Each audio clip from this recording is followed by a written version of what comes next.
നമസ്കാരം, മലയാളി വാർത്തയിലേക്ക് സ്വാഗതം. റിപ്പോർട്ടർ ടിവിക്കെതിരെ വിമർശനവുമായി ടി.പി. സെൻകുമാർ. ഡൽഹിയിലുള്ള വായു മലിനീകരണത്തിന് കാരണം ഗൾഫിൽ നിന്നുള്ള പൊടിക്കാറ്റാണ് എന്ന പ്രസ്താവന ടി.പി. സെൻകുമാർ നടത്തി എന്ന രീതിയിൽ റിപ്പോർട്ടർ നൽകിയ വാർത്തയ്ക്കെതിരെയാണ് അദ്ദേഹത്തിന്റെ വിമർശനം. ഫേസ്ബുക്കിലൂടെയായിരുന്നു അദ്ദേഹം വിമർശനക്കുറിപ്പ് പങ്കുവച്ചത്. ആ ഫേസ്ബുക്ക് കുറിപ്പ് ഇപ്രകാരമാണ്: ഈ വാർത്ത എഴുതിയ റിപ്പോർട്ടർ ചാനലിലെ മാധ്യമ പ്രവർത്തകനാണ് ഞാൻ. പറഞ്ഞത് ഇതാണോ? ഡൽഹിയിലെ വായു മലിനീകരണത്തിന്റെ കാരണങ്ങളെക്കുറിച്ച് ഞാൻ വിശദമായൊരു പോസ്റ്റ് എഴുതിയിരുന്നു. അതിലെ നിരവധി കാരണങ്ങളിൽ ഒന്നായി ഗൾഫ് പ്രദേശങ്ങളിൽ നിന്നുള്ള പൊടിയും ഒരു ഘടകമാണെന്ന് ഞാൻ വ്യക്തമാക്കിയതാണ്. അതിനെക്കുറിച്ചുള്ള വാർത്ത ഇതോടൊപ്പം ചേർക്കുന്നു. ഗൂഗിളിൽ തിരഞ്ഞാൽ തന്നെ ഈ വസ്തുതയെ പിന്തുണയ്ക്കുന്ന നിരവധി പഠനങ്ങളും റിപ്പോർട്ടുകളും നിങ്ങൾക്ക് കാണാനാകും. എന്നിട്ടും നിങ്ങൾ ഈ ഗൾഫ് ഘടകം മാത്രമാണ് ഡൽഹിയിലെ മലിനീകരണത്തിന് കാരണമായി ഞാൻ പറഞ്ഞതായി എടുത്തു കാട്ടിയതിൻ്റെ പിന്നിലെ ഉദ്ദേശം എനിക്ക് വ്യക്തമാണ്. ഇതൊന്നും 7 അയലത്തുകൂടെ പോയിട്ടില്ല എന്നറിയാം. എന്നാലും പറയുകയാണ്, ജീവിതത്തിൽ കുറച്ചെങ്കിലും പക്വതയും സത്യസന്ധതയും കാണിക്കണം. നന്ദി എന്നായിരുന്നു ടി.പി. സെൻകുമാറിന്റെ വിമർശനം. അതായത് ഡൽഹിയിലെ വായു മലിനീകരണത്തിന്റെ കാരണം എന്താണ് എന്ന് അദ്ദേഹം വിശദീകരിക്കുന്നതിൽ പല കാരണങ്ങളുണ്ട്. അതിൽ ഒരു കാരണമായിട്ട് ഗൾഫിലെ പൊടിക്കാറ്റ് പറഞ്ഞു. പക്ഷേ അത് മാത്രമാണ് ഒരു കാരണം എന്ന രീതിയിൽ ടി.പി. സെൻകുമാർ പറഞ്ഞു എന്ന രീതിയിലാണ് റിപ്പോർട്ടർ വാർത്ത നൽകിയത്. എന്നാൽ അതിന് പിന്നിലുള്ള ലക്ഷ്യം എന്താണ് എന്ന് എനിക്ക് മനസ്സിലാകുന്നുണ്ട് എന്ന തരത്തിലാണ് ടി.പി. സെൻകുമാർ വിമർശനം ഉന്നയിച്ചിരിക്കുന്നത്. അദ്ദേഹം എന്താണ് അന്ന് ഫേസ്ബുക്കിലൂടെ വ്യക്തമാക്കിയതെന്ന് ആ കുറിപ്പ് കൂടി നമുക്കൊന്ന് നോക്കാം. മലിനീകരണം, പ്രത്യേകിച്ച് വായു മലിനീകരണം ഇന്ത്യയുടെ GDPയുടെ 9% വരെ ബാധിക്കുന്നു എന്നാണ് കണക്ക്. ശ്രദ്ധിക്കുക, ട്രംപിന്റെ 2ാം വരവിലുള്ള താരിഫ് കൊണ്ട് ഇന്ത്യയുടെ GDPയുടെ 1%യാണ് ബാധിക്കുന്നത്. അതായത് അതിനേക്കാൾ 8% കൂടുതൽ GDP ബാധിക്കുന്ന ഒന്നാണ് വായു മലിനീകരണം. അത് ഡൽഹിയിൽ മാത്രമല്ല, നോർത്ത് ഇന്ത്യയിൽ ശൈത്യകാലത്ത് പ്രത്യേകിച്ചും വരുന്ന മലിനീകരണം. ഏകദേശം 2 ദശലക്ഷം ആളുകൾ ഇതുമൂലം മരിക്കുന്നുണ്ട്. ഇതുമൂലം 130 കോടി മനുഷ്യ പ്രയത്നദിനങ്ങളാണ് നഷ്ടപ്പെടുന്നത്.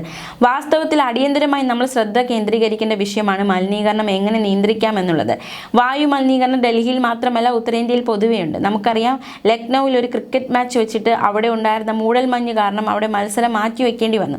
അപൂർവമായി ഇത്തരം സാഹചര്യങ്ങൾ മുംബൈയിലൊക്കെ കാണാറുണ്ട്.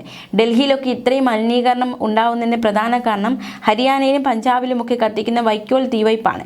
പിന്നെ ഡൽഹിയിലും മറ്റ് സമീപ സംസ്ഥാനങ്ങളിൽ ഓടുന്ന വാഹനങ്ങളുടെ പുക, നിർമ്മാണ പ്രവർത്തനങ്ങൾ മൂലമുണ്ടാകുന്ന പൊടി, അവിടെയുള്ള വ്യവസായ സ്ഥാപനങ്ങളിൽ ഉണ്ടാകുന്ന പുകയും ഇതെല്ലാം കാരണമാണ്.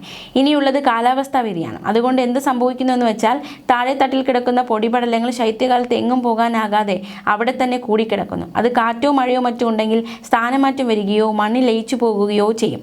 അതാണ് വേനൽക്കാലത്ത് സംഭവിക്കുന്നത്. അത് ശൈത്യകാലത്ത് സംഭവിക്കില്ല. നമുക്ക് അത്ഭുതം തോന്നാം, കേൾക്കുമ്പോൾ അത്ഭുതം തോന്നാം.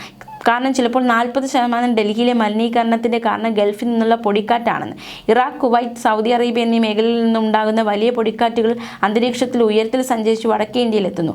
ഡൽഹിയിലും ഉത്തരേന്ത്യയിലും ഈ ശൈത്യകാലത്ത് പൊടിപടലങ്ങൾ നീങ്ങിപ്പോകാതെ അവിടെ തന്നെ കെട്ടിക്കിടക്കുകയാണ്. ഉത്തരേന്ത്യയിൽ ഹിമാലയമുണ്ട്. അതുകൊണ്ട് ഉത്തരേന്ത്യയിലും വടക്കേ കിഴക്കൻ മേഖലയിൽ ശൈത്യകാലത്ത് വായുവിൻ്റെ സഞ്ചാരം കുറവാണ്. അതുകൊണ്ട് ഇതൊരു വലിയ പ്രശ്നമാണ്. അടിയന്തരമായി നമ്മുടെ രാജ്യം പരിഹരിക്കേണ്ട ഒരു കാര്യമാണിത്.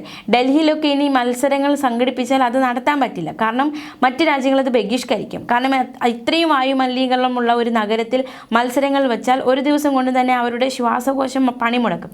അതുകൊണ്ട് ഈ പ്രശ്നം പരിഹരിക്കാൻ അടിയന്തര ശ്രദ്ധ ആവശ്യമാണ്. അത് കൃത്രിമ മഴ പെയ്യ്ക്കുക, വൃക്ഷങ്ങൾ നടുകയും പിന്നെ ശാസ്ത്രീയമായ പഠനവും സാറ്റലൈറ്റ് മോണിറ്ററിങ്ങും ആവശ്യമാണ്. വായു മലിനീകരണം അടിയന്തരമായി പരിഹരിച്ചില്ലെങ്കിൽ വലിയ ബുദ്ധിമുട്ടുണ്ടാകും. നമ്മുടെ രാജ്യതലസ്ഥാനത്തേക്ക് ആളുകൾ പോകാൻ മടിക്കും. അവിടെയുള്ള ആളുകൾക്ക് ആരോഗ്യ പ്രശ്നങ്ങൾ ഉണ്ടാകും, മരണസംഖ്യ വർദ്ധിക്കും, കുട്ടികളുടെ ആരോഗ്യത്തെ ബാധിക്കും. അങ്ങനെ കുറേയധികം കാര്യങ്ങളുണ്ട്. അതുകൊണ്ട് ഈ വിഷയത്തിന് അടിയന്തര ശ്രദ്ധ ആവശ്യമുണ്ട്. സർക്കാർ ഈ വിഷയം ഗൗരവമായി എടുക്കണമെന്നാണ് എൻ്റെ അപേക്ഷ. ഇത്തരത്തിലാണ് ടി.പി. സെൻകുമാർ ഫേസ്ബുക്കിൽ കുറിപ്പ് പങ്കുവച്ചത്. അപ്പോൾ ഇതിൽ നിന്നാണ് ആ ഒരു ഭാഗം, അത് പൊടിക്കാറ്റാണ് ഒരു കാരണമെന്ന രീതിയിൽ അവതരിപ്പിച്ചത്. അതിനെ അദ്ദേഹം വിമർശിച്ച് രംഗത്ത് വന്നത്. ന്യൂസ് ഡെസ്ക്, മലയാളി വാർത്ത.